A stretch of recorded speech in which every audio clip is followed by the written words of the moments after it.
नमो बुद्धाय.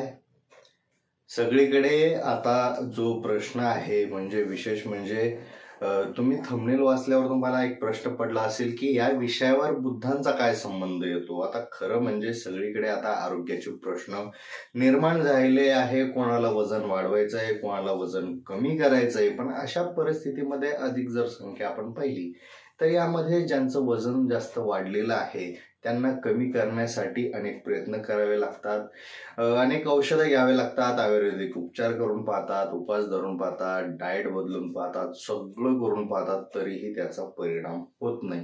मग अशा परिस्थितीत नेमकं करावं काय हे माणसाला सुचत नाही. पण बुद्ध खूप पुढचे होते, खूप पुढचा विचार करणारे होते. आता बुद्धांनी याबद्दल अतिशय योग्य आणि प्रभावी उपचार सांगितलेला आहे. खरं म्हणजे हा उपचार पुढे आला नाही किंवा तो आपण कधी मनात घेतला नाही असं म्हणता येऊ शकतं, पण हा उपचार सगळ्यात प्रभावी आहे असंही बोललं जातं.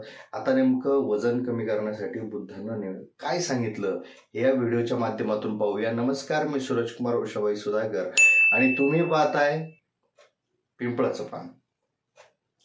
आता बुद्धांनी काय सांगितलं याच्या अगोदर आपल्याला एक कथा ऐकावी लागेल. त्या कथेमधून आपल्याला समजेल की नेमकं बुद्धांनी काय सांगितलं.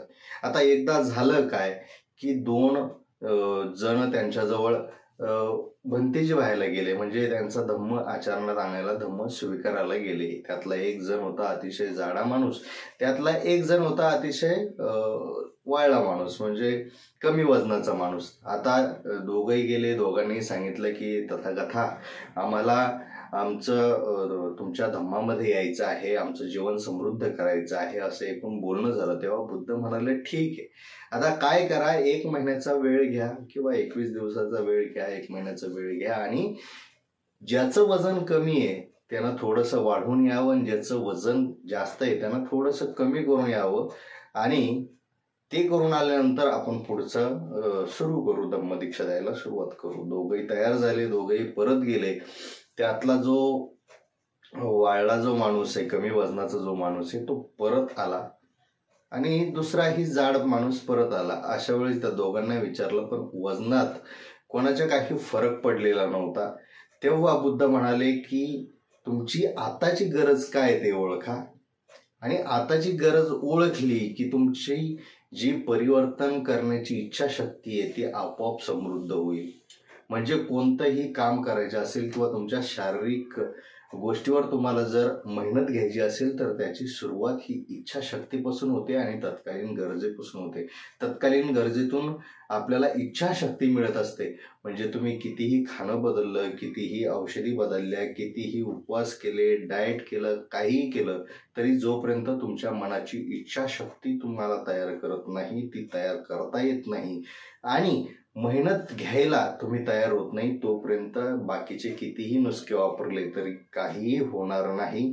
आपली तत्कालीन गरज ओळखा, आपलं सध्याचं काय ते ओळखा आणि आपल्या इच्छाशक्तीचा वापर कसा करायचा हे आपल्याला समजलं पाहिजे.